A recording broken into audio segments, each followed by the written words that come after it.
இந்நிகழ்ச்சியை உங்களுக்கு வழங்குபவர்கள் 25 வருடங்களை கொண்டாடும் பிரதிபா கேஷ்யூஸ் பண்ருட்டி. அனைவருக்கும் வணக்கம். சிவா விஷ்ணு டிவி சார்பாக உங்களை அனைவரையும் இந்த பேரருள் தரும் சித்தர்கள் பகுதிக்கு உங்களை அன்புடன் வரவேற்கிறேன். இது ரெண்டாவது பகுதி. முதல் பகுதியில் நம்ம கொல்லிமலை மாணிக்க சித்தரை பற்றி, அவருடைய வாழ்க்கை வரலாறு மற்றும் ஜீவசமாதியை பார்த்தோம் போன பதிவில். இந்த பதிவில் நம்ம எந்த சித்தரை பற்றி பார்க்க போகிறோம் அப்படின்னு பார்த்தீங்கன்னா, கடலூர் மாவட்டம் பண்ருட்டியிலேருந்து 2 கிலோமீட்டர் தூரம் போனீங்கன்னா திருவதிகை என்னும் அழகிய கிராமம் வரும். அந்த திருவதிகையில் வீரட்டானேஸ்வரர் திருக்கோயில்னு ஒரு அற்புதமான பாடல் பெற்ற சிவதலம் இருக்குது. அதாவது நம்ம அப்பர் முதலாக தேவாரம் பாடிய திருத்தலம் அங்கே இருக்குது. அந்த திருத்தலத்துக்கு பின்னாடி பார்த்தீங்கன்னா சுப்பிரமணிய தேசிகர் ஆலயம்னு சொல்லிட்டு ஒரு சித்தர் கோவில் இருக்குது. அங்கே ஒரு 4 ஜீவசமாதிகள் இருக்குது. இப்போ இடையில் ஒரு ஜீவசமாதி கண்டுபிடிச்சாங்க. மொத்தமாக 5 ஜீவசமாதிகள் இருக்குது. அதில் முதன்மையாக போற்றப்படுபவர் பார்த்தீங்கன்னா இந்த சுப்பிரமணிய தேசிகர் தான். ஸோ இந்த சுப்பிரமணிய தேசிகருடைய வரலாறு தான் நம்ம இன்றைக்கி இந்த பதிவில் பார்க்க போகிறோம். வாங்க வீடியோக்குள்ளே போகலாம். ஒரு சிவனடியார், ஒரு சிவபக்தர் வச்சுப்போமே, தென்பகுதியிலேருந்து ஒவ்வொரு ஆலயமாக, சிவன் ஆலயமாக பார்த்துக்கிட்டு வராரு. ஒவ்வொரு ஆலயமாக பார்க்கணும் அப்படின்னு சொல்லிட்டு கன்னியாகுமரி, தூத்துக்குடி, திருநெல்வேலி பகுதிகளிலேருந்து வராரு. அப்படி பார்த்துக்கிட்டே வரும்போது நம்ம அப்பர் முதலாக உழவாரம் பண்ண கோவில் இந்த இடத்துல இருக்குது. அந்த இடத்துல தான் முதலாக தேவாரம் பாடினாங்க அப்படின்ற ஒரு விஷயம் அவர் காதுக்கு போகுது. அதாவது சுப்பிரமணிய தேசிகருடைய காதுக்கு போகுது. சரி, அந்த கோயிலுக்கு நம்ம எப்படியாவது ஒரு தடவை போயிடணும்னு சொல்லிட்டு என்ன பண்ணுறாருன்னா, அங்கேருந்து திருவதிகைக்கு வரார்.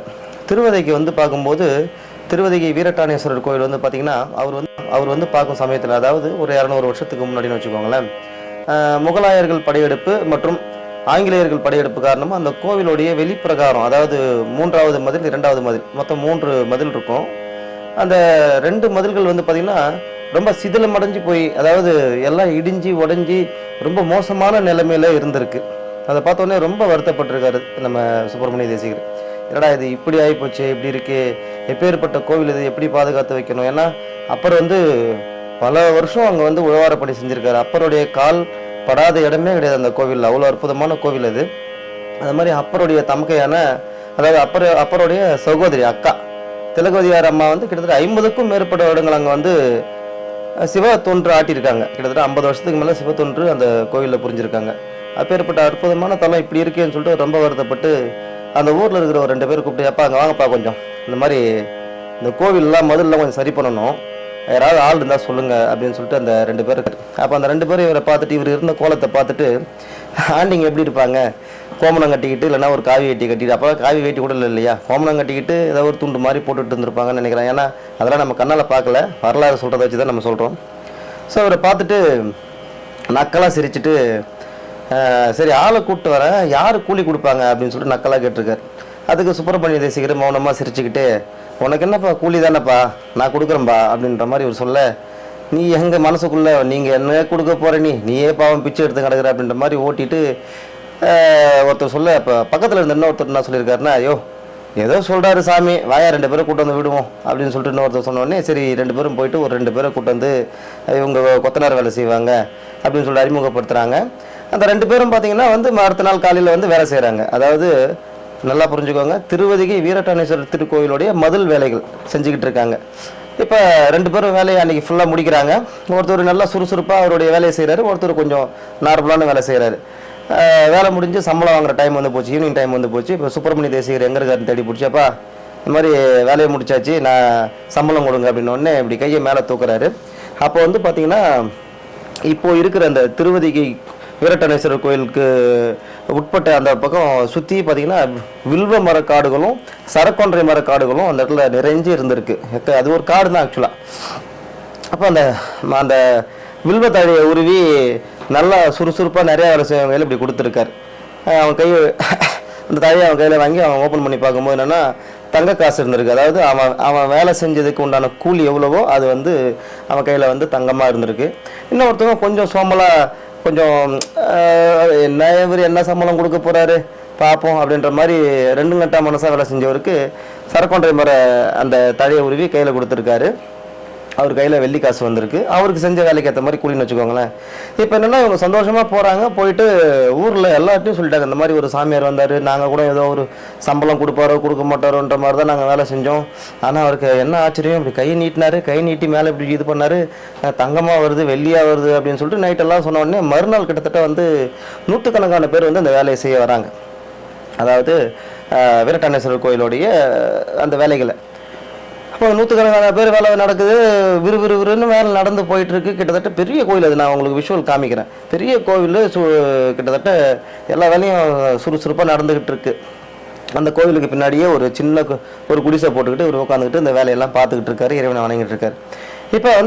இப்போ வந்து இந்த திருவதிகை வீரட்டானேஸ்வரர் கோயில் வந்து இப்போ HRNC, அதாவது அறநிலைத்துறை கட்டுப்பாட்டில் இருக்குது. இந்த சம்பவம் நடக்கிற காலகட்டத்தில் திருவாரூரை ஆதீனம் கட்டுப்பாட்டில் இந்த கோவில் இருந்தது, அதாவது வீரட்டானேஸ்வரர் திருக்கோயில். அப்போ ஆதீனங்கள் என்ன பண்ணுவாங்கன்னா, அவங்க கட்டுப்பாட்டில் இருக்கிற கோவிலை சுற்றி பார்க்கறதுக்கு எப்பயாவது வருவாங்க. அப்படியே அந்த வேலை வரும்போது என்னென்னா இந்த கோயிலுக்கு போயிட்டு வரலான்னு சொல்லிட்டு, என்ன பெரிய கோயில் இல்லை அந்த ஏரியாவில் இது. அப்போ ஆதீனம் இந்த கோயிலுக்கு வராரு. இந்த கோயிலுக்கு வந்து பார்க்கும்போது பார்த்தீங்கன்னா வேலைலாம் பயங்கரமாக நடந்துட்டுருக்கு. கிட்டத்தட்ட ஒரு பாதி வேலை முடிஞ்சு போயிருக்கு. அவருக்கு ஒரு ஆச்சரியம், ஏன்னா அப்போல்லாம் ஆதீனத்துலேருந்து தான் கோவிலை சரி பண்ணுறது, பெயிண்ட் அடிக்கிறது, கும்பாபிஷேகம் பண்ணுறது, இது போன்ற விஷயங்கள்லாம் பண்ணுவாங்க. அப்போ இது யார், நம்ம ஆதீன சைடில் யாரும் இதுக்கு வந்து நம்ம ஃபண்டு கொடுக்கலையே, நம்ம எதுவும் இந்த மாதிரி ஒப்புதல் கொடுக்கலையே வேலைக்கு, யார் இந்த வேலையை செய்கிறாங்கன்னு சொல்லிட்டு ஆதீனத்துக்கு ஒரே குழப்பம். அங்கே வேலை செய்கிறவங்க கூட ஏன்பாங்க வாங்கப்பா, யார் உங்கள்லாம் வேலை செய்ய சொன்னது, யார் சம்பளம் கொடுக்கறது, என்ன ஏதுன்னு சொல்லிட்டு ஆதீனம் கேட்ட உடனே எல்லாம் கும்பலாக சேர்ந்து, ஐயா அந்த அதிசயத்தை ஏன் ஐயா கேட்குறீங்க, ஒரு பெரியவர் ஒருத்தர் வந்தார், இந்த மாதிரி வேலை செய்யணும்னு சொன்னார், நீங்கள் எப்படி சம்பளம் கொடுப்பீங்கன்னு சொல்லிட்டு கேட்டோம், இந்த மாதிரி நம்ம ஊரில் இருந்து 2 பேர் வந்து வேலை பார்த்தாங்க அப்படின்னு சொல்லிட்டு இந்த கதையை சொல்கிறாங்க. இதை கேட்ட உடனே அவருக்கு ஒரே ஷாக்கு, என்னடா இது இப்படி ஒரு அதிசயம் நடக்குதா, அப்பேற்பட்ட மகன் இங்கே வந்திருக்காரு, நான் உடனே அவர் போய் பார்க்கணும், கொஞ்சம் எங்கே இருக்காருன்னு காட்டுங்கன்னு உடனே இந்த கோயிலுக்கு பின்னாடி தான் ஐயா அவர் குடிசை போட்டு உட்காந்துருக்காருன்னு உடனே ஆதீனம் கடகடகன்னு அவரை பார்க்கறது வேகமாக வராரு. ஆதீனமே போகிறாருன்னு உடனே என்ன பண்ணாங்க, இங்கே இருக்கிற வேலைக்காரங்க எல்லாருமே வேலையை விட்டுட்டு அவர் பின்னாடி வராங்க. ஸோ கிட்டத்தட்ட ஒரு 100 பேருக்கு மேலே சுப்பிரமணிய தேசிகர் இடத்துக்கு போகிறாங்க. போயிட்டு சுப்பிரமணிய தேசிகரை பார்த்த உடனே ஆதீனம் என்ன பண்ணுறாரு, டக்குன்னு அவர் காலில் விழுந்துட்டார். காலில் வந்து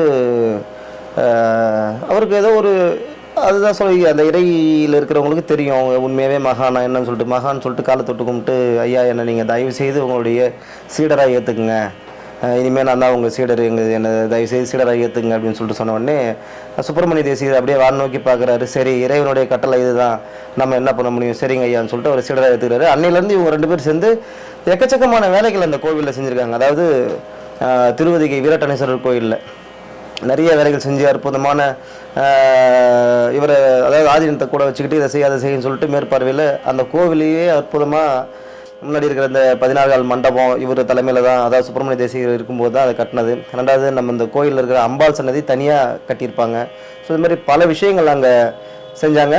இது மட்டும் இல்லாமல் இன்றைக்கும் ஒரு பெரியவர் ஒருத்தர், நான் இந்த சுப்பிரமணிய தேசிகர் கோயில் ஜீவ சமாதியில் நான் கிட்டத்தட்ட வந்து ஒரு 10 நாள் நான் அங்கே தங்கியிருந்தேன். நைட்டு சென்னையில் இருக்கும்போது வந்து இங்கேயே தங்கியிருந்தேன் இந்த கோயிலை பற்றி தெரிஞ்சுன்றதுக்காக. அப்போ யாரோ ஒரு பெரியவர், நான் முன்ன பின்ன பார்த்தது கிடையாது, அவர் வந்து என்கிட்ட ஒரு விஷயம் சொல்லிட்டு போனார். அப்பா, இந்த கோவில் சாதாரண கோவில் கிடையாதுப்பா, இது வந்து ரொம்ப பவர்ஃபுல்லான கோவிலாக இருக்குது, என்னாலே இங்கே படுத்து தூங்க முடியல, நான் பார்த்தேன்ப்பா நைட்டு, தண்டம் மட்டும் வந்து அந்த கோவிலை சுற்றி வருது, 3 சுற்று சுற்றி வந்தது, அதை நான் பார்த்தேன் அப்படின்னு சொல்லிட்டு மெய்சில் இருக்கிற மாதிரி சொல்லிட்டு அவர் போயிட்டார். நான் இந்த மாதிரி ஒருத்தர் வந்தாருன்னு சொல்லிட்டு அந்த அடையாளத்தை சொல்லும்போது அங்கே இருக்கிற யாருக்குமே ஒரு அடையாளம் தெரியல. ஸோ அப்போ என்ன நம்ம புரிஞ்சிக்க முடியுது அப்படின்னா, அந்த வீரட்டானேஸ்வரர் கோயிலுக்கு பின்னாடியே அமர்ந்த நிலையில், அதாவது ஜீவ சமாதி நிலையிலேயே அந்த கோவிலை இவருடைய மேற்பார்வையில் பாதுகாத்துக்கிட்டு வராரு. அந்த கோவிலை வந்து இவர் வணங்கிக்கிட்டும் பாதுகாத்துட்டும் வராரு அப்படின்றது நமக்கு நல்லா புரியுது. ஸோ ஒரு அற்புதமான, அப்பேற்பட்ட ஒரு அற்புதமான மகான் அவர். இப்படி அனைத்து வேலைகளையும் சிறப்பாக செஞ்ச சுப்பிரமணிய தேசிகர் ஒரு கட்டத்தில் அவருடைய முடிவு தெரிஞ்சு அவருடைய சிஷ்யரான ஆதீனத்தை கூட்டு சொல்கிறார், எனக்கு இந்த மாதிரி என்னுடைய நேரம் முடிய போது, நான் வந்து இறைவனுடைய பின்பக்கமாக இந்த இடத்துல வந்து இப்போ இருக்கிற ஜீவ சமாதி காமிச்சு இந்த இடத்துல வந்து, அப்போல்லாம் அது காடு ஆக்சுவலாக, இந்த இடத்துல வந்து எனக்கு நீங்கள் இது சமாதி வைங்க, நான் இறைவனை பார்த்துட்டு வணங்கிக்கிட்டு நான் இங்கேயே உட்காந்துக்கிறேன் அப்படின்னு சொல்லிட்டு ஆனி மாதம் விசாக நட்சத்திரத்தில் அவர் வந்து இறைவனுடைய ஐக்கியமாகிறார். இந்த கோவிலில் பார்த்திங்கன்னா ஒவ்வொரு மாதமும் விசாக நட்சத்திரம் அன்னைக்கு குரு பூஜை பண்ணுறாங்க. அதே மாதிரி வந்து ஆனி மாதம், அதாவது வருஷ குரு பூஜை, மகா குரு பூஜை ரொம்ப பிரம்மாண்டமாக இருக்கும். கிட்டத்தட்ட ஆயிரக்கணக்கான பேர் இங்கே கலந்துப்பாங்க. ஆயிரக்கணக்கான பேருக்கு அன்னதானம் பண்ணுவாங்க. ரொம்ப சிறப்பாக இருக்கும். நானும் ஒரு 50 ஜீவசமாதிகளை இன்னைய தேதி வரைக்கும் நான் கடந்திருக்கேன், நம்ம சேனலுக்காக, நம்ம மக்களுக்காக. ஆனால் வந்து ஒவ்வொரு நாளுமே இந்த இடத்துல பார்த்திங்கன்னா, நம்ம சுப்பிரமணிய தேசியர் ஆலயத்தில் பார்த்திங்கன்னா தினமுமே ஒரு 250 பேருக்கு மேலே வந்து மதிய உணவு இங்கே வந்து மக்களுக்கு வந்து அன்னதானம் போடுறாங்க. இது மட்டும் இல்லாமல் இந்த இடத்துல இன்னைக்கு பொறுப்பில் இருக்கிற திரு ஐயனார் அவர்கள் கிட்டத்தட்ட காலையில் ஒரு 100-150 பேருக்கு காலையில் டிஃபன் எடுத்து போய் முடியாதவங்க, கை கால் செயல்படாதவங்க, ஊனமுற்றவங்க, இந்த மாதிரி இருக்கிறவங்களுக்கு காலையிலையும் மதியமும் வீட்டுக்கே எடுத்து போயிட்டு கொடுத்துட்டு வராரு. ஸோ இதெல்லாம் ஒரு மிகப்பெரிய தொண்டாக இந்த இடத்துல செஞ்சுக்கிட்டு இருக்காங்க. அது மட்டும் இல்லாமல் இந்த கோவிலை பொறுத்த வரைக்கும் பார்த்திங்கன்னா கிட்டத்தட்ட 100கணக்கான மாணவர்கள் இங்கேயே வந்து தங்கி, இங்கேயே வந்து படித்து, அதாவது தங்கினா நைட்டில் கிடையாது, பகலில் இங்கேயே படிச்சுட்டு மதிய உணவு இங்கேயே சாப்பிட்டுட்டு இங்கேயே படித்து நிறைய பேர், பல பேர் வந்து அரசு பணிகளுக்கு போயிருக்காங்க. எவ்வளவோ பேர், கிட்டத்தட்ட 100கணக்கான பேர் இன்னமும் மாணவர்கள் இங்கே வந்து கிட்டத்தட்ட பார்த்தீங்கன்னா குறைஞ்சது ஒரு 20-25 பசங்க இங்கே படிச்சுட்டு தான் நீங்கள் இருப்பாங்க. நீங்கள் டெய்லி வந்து பார்த்தீங்கன்னா தினமுமே ஒரு 20-25 பசங்க வந்து படிச்சுக்கிட்டு இருப்பாங்க. ஸோ அந்த அளவுக்கு ஒரு சக்தி வாய்ந்த கோவில் இது. படிப்புக்கு ரொம்ப சப்போர்ட் பண்ணுவார் இவர். ஸ்டூடெண்ட்ஸ் யாராவது வந்து உங்கள் வீட்டில் இருக்கிறாங்க, படிப்பு சம்மந்தமான ஏதாவது கோரிக்கை இருக்குன்னா இந்த கோவிலுக்கு வந்தீங்கன்னா நீங்கள் கண்டிப்பாக வந்து உங்களுடைய குழந்தை வந்து ஒரு நல்ல முறையில் வந்து படித்து முன்னேறுவாங்க, வேலை கிடைக்கும் அப்படின்றது இங்கே வந்து சாட்சாத் உண்மையாக நிரூபிக்கப்பட்ட ஒரு விஷயம். இன்னும் இது போன்ற பல்வேறு விஷயங்கள் இவரை பற்றி, சுப்பிரமணிய தேசியரை பற்றி சொல்லலாம். நான் சொல்கிறத விட இந்த கோவிலுக்கு ரெகுலராக வந்து இவருடைய அருள் ஆசி பெற்றவங்க, இவர்கிட்ட வந்து அவங்க வாழ்க்கையை மாறினவங்க நிறைய பேர் இருக்காங்க. அந்த மாதிரி பல பேர் இருக்காங்க. அவங்கள எல்லாருமே நம்ம வந்து நம்மளுடைய இந்த பதிவில் வந்து நம்ம ஒரு சின்ன ஒரு அனுபவங்களை இங்கே ஷேர் பண்ணுவாங்க. ஸோ அதெல்லாம் பாருங்கள். நம்ம சிவாய வாழ்க, நாரத்தால் வாழ்க, இமை பொழுதும் நெஞ்சில் நீங்காராட்டால் வாழ்க. என்னோட பேர் வந்து முரளி. நான் பண்ருட்டி லிங்க் ரோட்டில் தான் ஸ்மாஷ் கலெக்ஷன் ஒரு துணி கடை வச்சுருக்கேன். இப்போ நம்ம பண்ருட்டி சுப்பிரமணிய தேசிகர் சித்தர் கோயிலில் வந்து நான் வழிபட்டிருக்கேன். அங்கே போனதுக்கப்புறம் எனக்கான மாற்றம் நிறையா நடந்திருக்கு. எனக்கு ஏதாவது ஒரு வேண்டுதல் இருந்தாலும் எதாக இருந்தாலும் நான் சித்தர்கிட்ட தான் போய் முறையிடுவேன். அவர் மூலிமா எனக்கு நிறையா அற்புதங்கள் நடந்திருக்கு என்னோடய வாழ்க்கையில். அவர்கிட்ட எதுவாக இருந்தாலும் நான் போய் முறையிடுவேன். அவர் எனக்கு அதை செஞ்சு கொடுத்துருவார். சக்தி உள்ள மகான் அவர். நீங்கள் எல்லாருமே வந்து வழிபடலாம் சித்தரை. மோஸ்ட்லி பண்ருட்டில் இருக்கிறவங்க எல்லாருக்குமே அவரை பற்றி தெரியும். நீங்கள் கொஞ்சம் வழிபட்டு முன்னேறலாம் வாழ்க்கையில். அனைவருக்கும் குருவோட அருள் கிடைக்க நான் பிரார்த்தனை செஞ்சுக்கிறேன். நன்றி. என் பேர் விக்னேஸ்வரன். ஐயாவை போய் பார்க்கறது எனக்கு தீவிரமாக ஒரு வயிற்று வலி வந்தது 2010 டைமில். அதனால் நான் எல்லா இடத்துக்கும் போயிட்டு ஹாஸ்பிட்டலுக்குலாம் போயிட்டு வந்தேன். எனக்கு அப்போல்லாம் ஒன்றும் இது படலை. அப்புறம் ஐயா கிட்ட திருவதி வெங்கடேஸ்வர ஐயா கிட்ட வந்து திருநீர் எடுத்து வயிற்றில் தடவிட்டு கூற்றாயனவர் என்ற பதிகத்தை வச்சு அந்த பாடலை பாடினேன். ரெகுலராக வந்து அந்த பாடலை கற்றுக்கிட்டு ரெகுலராக ஐயா கிட்ட அந்த பாடலை ஃபுல்லாக பாடுவேன். அதுலேருந்து எனக்கு அந்த வயிற்று வலியெல்லாம் தீர்ந்துருச்சு. அதுலேருந்து ரெகுலராக திருவதி கோயிலுக்கும் தேசியங்கர் ஐயா கோயிலுக்கும் ரெகுலராக வரேன். அனைவரும் வருக, குரு அருள் பெருக. ஓம் நம சிவாய வாழ்க. சிவா விஷ்ணு டிவி நேயர்களுக்கு பணிவான வணக்கங்கள். திருவதிகை வீரட்டானேஸ்வரர் கோயில் பின்பக்கம் அமைந்துள்ள சித்தர் கோயில்னு சொல்லி தான் எங்களுக்கெல்லாம் பழக்கம். நாங்கள் சின்னதுலேருந்து, நான் சின்ன பிள்ளையாக படிக்கும் போது, ஒரு 4வது படிக்கும் போதுலேருந்தே அங்கே விளாண்டது எனக்கு அனுபவம் உண்டு. பல வருஷமாக அந்த கோயிலை வந்து நான் கண்கூடாக பார்த்துருக்குறேன். நல்ல ஒரு நிம்மதி தரக்கூடிய இடம் சித்தர் கோயில்னு சொல்லுவோம். வந்து போய் உக்காந்தாலே, நாங்கள் அந்த சின்ன பிள்ளையாக இருக்கும்போது உக்காந்தாலே ஒரு மன நிம்மதி கிடைக்கும்.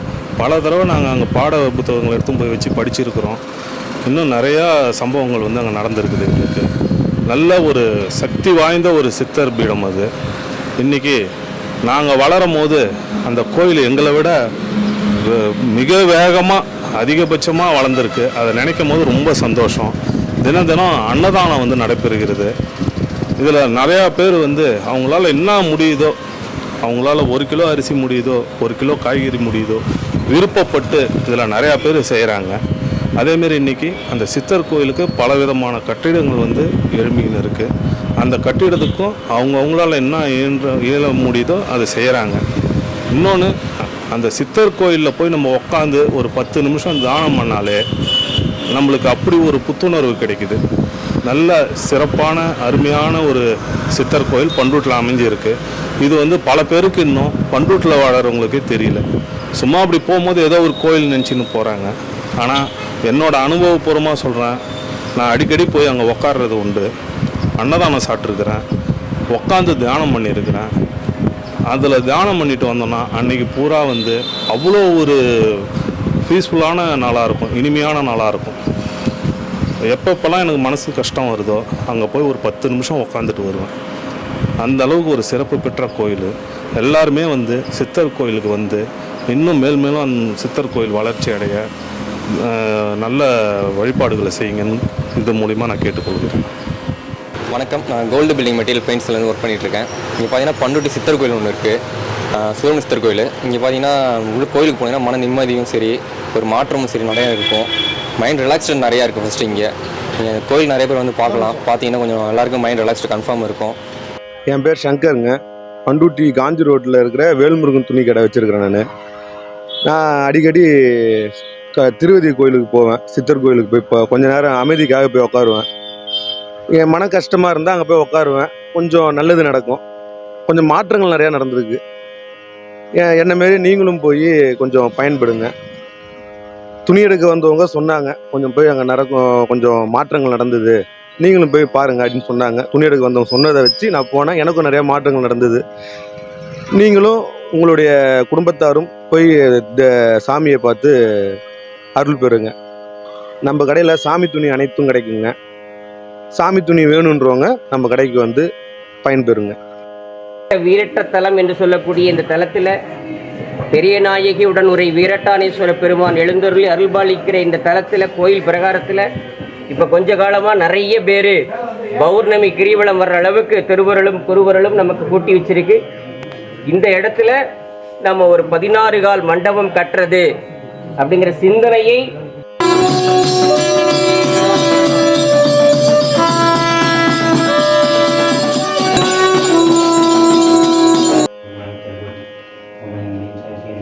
சிற்றம்பலம். அடியன் குண்டலி சித்தரை பற்றி சொல்லும்போது என்னன்னு பார்த்தோம்னா, குண்டலி சித்தர் வந்து ரொம்ப யோக நிலையில் உயர்ந்த நிலையில் இருந்தவங்க. ஐயா கடந்த 15 வருடங்களாக ஸ்ரீ சுப்பிரமணிய தேசிய ஐயா திருவடியில் தொழில் செஞ்சுட்டு இருக்கிறோம். சென்னையிலேருந்து இங்கே வந்து 30 வருடங்களாக 33 வருடங்களாக இந்த கோயிலில் வந்து எங்களால் முடிஞ்ச தொண்டு செஞ்சிட்ருக்கோம். புதிதாக திறக்கப்பட்டுள்ள நாடாளுமன்றத்தில் மிக முக்கிய பொருளாக வைக்கப்பட உள்ள செங்கோல்